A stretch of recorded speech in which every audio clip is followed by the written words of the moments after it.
하나님의 말씀은 창세기 29장 1절에서 5절까지의 말씀입니다. 제가 읽도록 하겠습니다.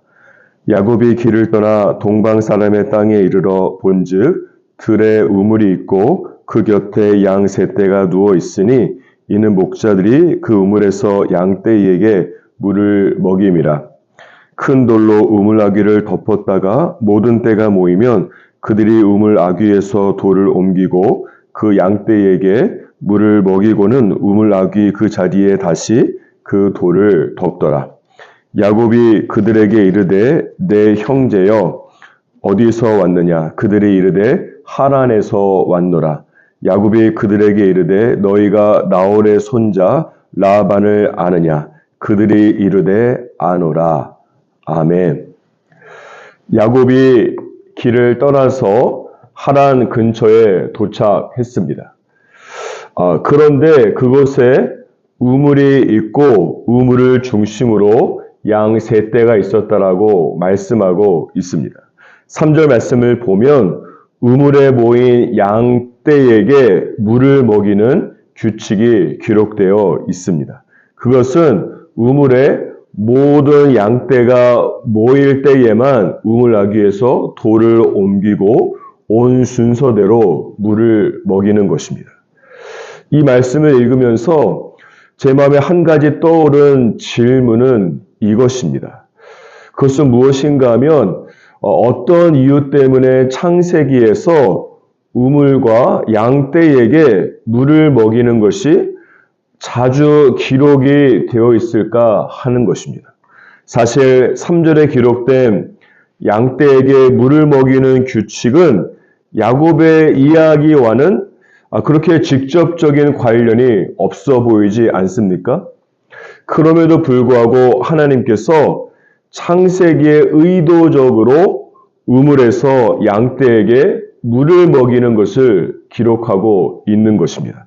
창세기 24장 13절과 14절 말씀을 보면 이 또한 말씀의 배경이 무엇인가 하면 우물과 우물 곁에 있는 낙타에게 물을 먹이는 것을 말씀하고 있습니다. 이 말씀 안에 보면 아브라함이 신뢰하는 종 엘리에셀에게 이 이삭의 아내를 찾기 위해서 그곳에 보냈고 이 종이 하나님께 이삭의 아내를 찾기 위해서 기도하고 있는 장면입니다. 기도의 내용은 무엇인가 보면 성중에 있는 딸들이 우물에 물을 기르러 나올 때에 나그네에게 물을 주고 부탁하지도 않았는데 나그네의 낙타에게도 물을 주는 사람이 있다면 바로 그 사람이 이삭의 아내인 것을 알고 믿음으로 선택하겠다라고 하는 기도의 내용입니다. 따라서 당시의 우물은 어떤 의미를 가지고 있는가 하면 한 사람의 영성과 한 사람의 믿음과 인격을 알 수 있는 곳이 바로 우물이라고 하는 곳입니다. 생각해 보십시오. 우물은 너도 나도 목이 마른 상태에서 내가 가장 빨리 목을 축이고 싶은 곳입니다. 우물은 또한 내가 소유하는 양떼에게 빨리 물을 먹이고 한시라도 빨리 양떼에게 목초지에 가서 많은 풀을 먹이고 싶은 마음이 여실히 드러나는 곳이 바로 우물입니다. 이런 의미에서 우물은 나 자신, 나의 소유, 나의 것, 내 사업이라고 하는 자기 중심주의와 이기주의가 그대로 드러나는 것이 바로 우물입니다. 그러므로 모든 사람이 나를 앞세울 때에 다른 사람에게 양보하고 다른 사람을 섬기며 모두 내 것, 내 사업, 이 나의 것을 위해서 빨리빨리 움직일 때에 다른 사람의 필요를 먼저 채워주는 사람이 있다면 바로 그 사람이 하나님의 사람입니다. 평상시에는 한 사람의 영성과 믿음을 절대로 알 수 없습니다. 하지만 우물에 가면 그 사람이 어떤 사람인지 아무런 여과 없이 드러나게 되는 것입니다.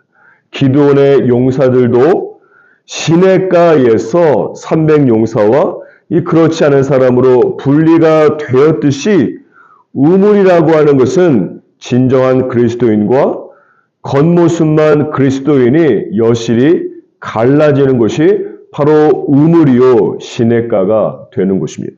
따라서 만약에 제가 하나님이라고 한다면 하나님의 사람을 뽑을 때에 교회에서의 모습을 보는 것이 아니라 우물에서의 모습을 보고 선택할 것입니다. 사랑하는 여러분, 여러분의 우물은 어디입니까? 여러분의 우물은 각 사람의 이기적인 욕심이 드러나는 것이 모두 다 다르기 때문에 사람마다 우물은 다를 수가 있을 것입니다. 어떤 사람에게는 직장에서 일하는 장소가 우물이 될 수 있고 또 어떤 사람에게는 모든 사람이 싫어하고 거절하는 사람을 누가 섬길까 하는 상황 속에서 바로 그 상황이 우물이 될 수가 있는 것이고 또 어떤 사람에게는 나의 가정이 우물이 될 수가 있는 것입니다. 따라서 사랑하는 여러분, 여러분 각자의 우물에서 나보다 다른 사람을 먼저 가게 하고 내 것보다 다른 사람의 것을 먼저 섬겨줄 수 있어야 합니다. 그러므로 다른 어떤 것이 아니라 여러분의 우물에서 믿음과 영성이 인정된 참된 그리스도인이 바로 여러분이 되기를 축복합니다. 사랑하는 여러분, 여러분의 우물에서 믿음이 인정될 때에 여러분의 그 우물에서 끝도 없는 성령의 생수를 주님의 축복의 물을 끌어올리게 될 것입니다.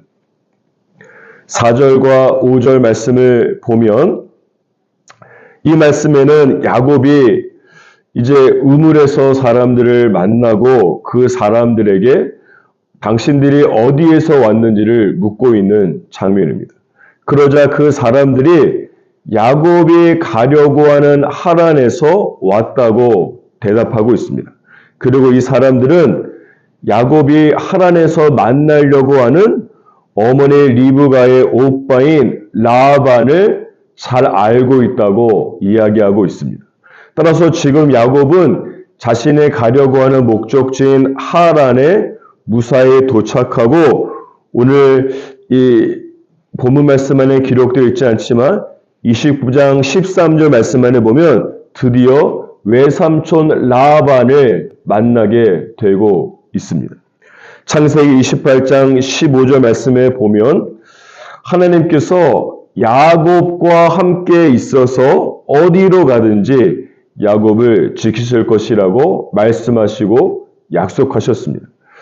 이것은 야곱에 대한 하나님의 함께하심과 보호하심에 대한 약속이죠. 그런데 여기서 생각해보고 싶은 것은 야곱이 도착한 하란에서 누구를 만났는가 하면 바로 라반을 만났다라고 하는 것입니다. 외삼촌 라반이 어떤 사람입니까? 저희가 앞으로 자세히 다루겠지만 라반은 자그마치 14년 동안 야곱을 죽도록 부려 먹으면서 착취하고 일을 시킨 사람이 바로 라반입니다. 하나님께서 야곱이 가는 곳마다 그와 함께 하시고 보호하신다고 약속하셨다라면 라반 같은 사람은 만나지 않도록 하시는 것이 야곱을 보호하는 것이 아니겠습니까? 혹시 라반 같은 사람을 만난다고 할지라도 하나님께서 피할 길을 내사 14년이 아니라 빠른 시간 내에 야곱을 라반의 손에서 구해 주실 때에만 하나님의 보호하심과 함께하심의 약속이 실현되는 것이 아니겠습니까?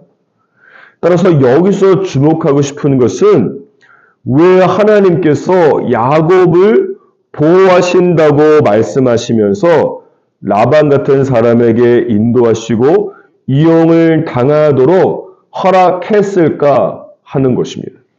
그 이유는 여러 가지가 있을 수 있겠지만 그 한 가지는 무엇인가 하면 하나님께서 라반을 통해서 야곱 안에 있는 라반과 똑같은 기질을 죽이기 위해서입니다. 이것은 다음과 같은 것입니다. 다윗이 거칠고 난폭한 사울왕을 만나서 다윗 안에 있는 사울 같은 기질을 죽일 때에 이스라엘의 왕이 된 것과 같은 것입니다. 하나님께서 이 라반을 통해서 야곱 안에 있는 라반의 기질을 죽여서 드디어 믿음의 조상으로 만나게 하기 위한 하나님의 섭리요 계획입니다.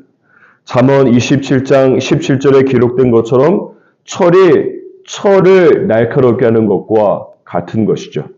그러므로 하나님의 함께하심과 보호하심을 내 수준에서 인간적인 차원에서 생각하고 바라보고 해석해서는 안 되는 것입니다. 그렇게 되면 원망과 불만이 생길 수밖에 없는 것이죠.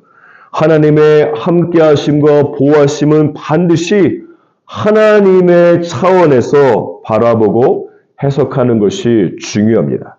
따라서 하나님께서 야곱과 함께 계시기 때문에 라반을 만나게 하신 것입니다. 하나님께서 야곱을 보호하시기 위해서 지금 라반을 만나서 야곱 안에 있는 라반의 기질을 정확하게 다루고 계신 것입니다. 이것은 부모가 자녀와 함께할 뿐만 아니라 자녀를 보호하기 위해서 미리미리 백신 주사를 맞게 하는 것과 같은 것입니다. 그렇게 되면 자녀를 백신 주사를 맞은 다음에 몸 안에 항체가 생기고 면역력이 강하게 되어서 후에는 전염병에 걸려 죽지 않기 때문에 그런 것입니다. 그러므로 하나님께서는 나와 함께 하시고 나를 보호하시기 때문에 라반이라고 하는 영적인 백신 주사를 미리 맞게 하시고 계신 것입니다. 그러므로 오늘 하루 살아갈 때에 내 인생 가운데 있는 라반을 통해서 내 안에 있는 라반과 똑같은 이런 기질들을 죽여서 주님께서 나를 믿음의 사람으로 세워나가는 그런 놀라운 역사가 일어나기를 주님의 이름으로 축복합니다.